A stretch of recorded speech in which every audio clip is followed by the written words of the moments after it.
regarding again how we are divine and infinite, we have also unalienable, unlimited rights, but these rights are not coming like I have any right to do, does not matter what, to infringe the other people's rights also around me. This is coming with do not harm. So the law, universal natural law, do not harm, it's also inserted. And this do not harm has the power to remove the darkness in time. And also a little bit the people I saw all the time when I'm speaking about the right of self-determination and also about the autonomy system. The autonomy is more understood like integrity or detach or independence, and self-determination, it's almost not at all understood.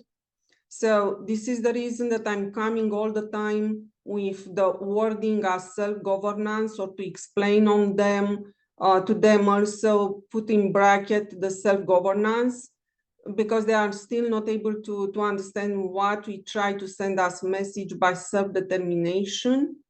And I do know that government, it's practically the mind control, but this is just an explanation that I put all the time on brackets all around for the people to understand where we are going. We are not going again towards a pyramid system. It is about the real shift of the power towards the 99%. So GPMS.org means exactly what Rick said before. It's about 99%.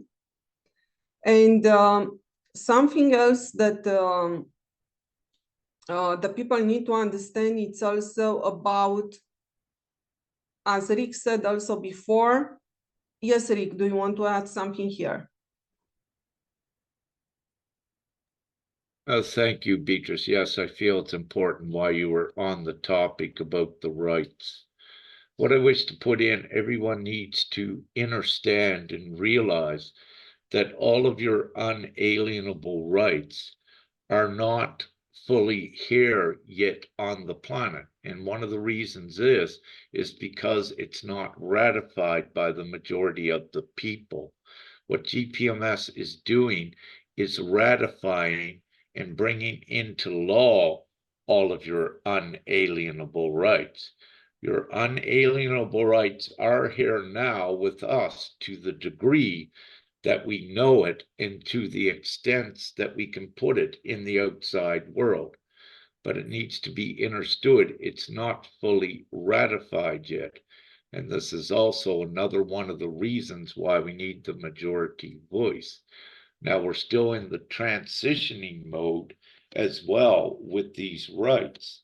And what occurs is, let's just take with the freedom of speech. When you look at this, the true freedom of speech is all speech. But where we're at still yet, there is what you can call hate speech. So what this means right now, without it being ratified and the hate and the darkness gone, you still have this hate speech that you need to contend with at different times. The point that I'm making is that we're taking humanity to the place where it is the full freedom of speech, because the hate speech doesn't exist here. But what you're seeing, it still exists here yet, because we don't have it fully ratified, and we have not eliminated the catalysts of the hate speech, of the angry expression.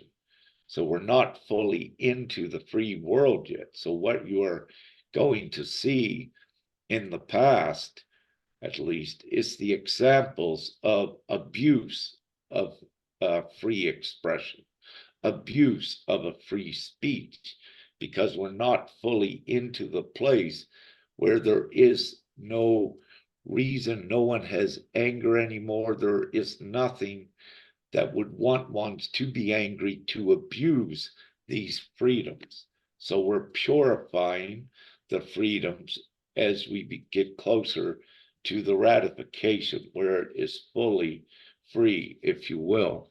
So and I needed to say that because also the way it is upon the planet today with the UN Declaration of Human Rights, the Charter of Human Rights, that has never been ratified universally by the planet. It's only a gentleman's agreement, if you will. And as I said in our last meeting, there's seven countries of the biggest major influencers, or almost, on the planet are not part of that UN declaration that secures our rights. For example, if you take the US, if you are using profane language, profanity in public, their system can charge you and lock you up. And, also with the censorship things that we see on social medias, it's the same thing, that nothing or very little has been done to these social media platforms that have censored free speech yet. Because again, they are the darkness and they know they can do it because in reality, the people's unalienable rights are not there. They have never been ratified and brought into full force and law upon the planet. But this is what GPMS does. So it's very important for ones to know this. So we're in between in this transitory level. There are ones that are divine, that are above uh, all or the most part of any subjugation to that lower system. But these are divine delegates and representatives that are divinely appointed, if you will, and designated to be on the planet for this time, to take humanity out of the enslavement protocol and put them into the freedom. But you still have ones, I have ones occasionally, that are being suppressed by the system, taking all of their money and whatever, they're in a very vulnerable situation. And with that, what I do is empower them with their own abilities and to raise the consciousness to the extent that I can. But the individual is responsible to do these things, to empower themselves to stand up, if you will. Then, in the reality, once they do make their own stand, things begin to change in their favor. And when they become more in alignment with God and Prime Creator and knowing that it is real, that and believe in that, then they also began to see miracles occur, especially at this time, because it's true. We are in the ascension where miracles are abounding and becoming more plentier every day, the higher we go.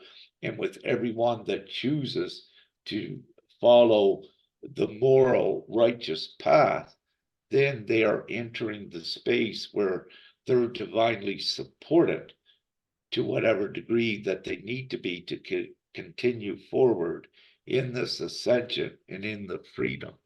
So again, it doesn't matter what the darkness does, it matters what each one of you, us, what we do. This is what matters. We are the 99%, and we have the full choice to do what is morally right and in love and peace and virtue. Thank you.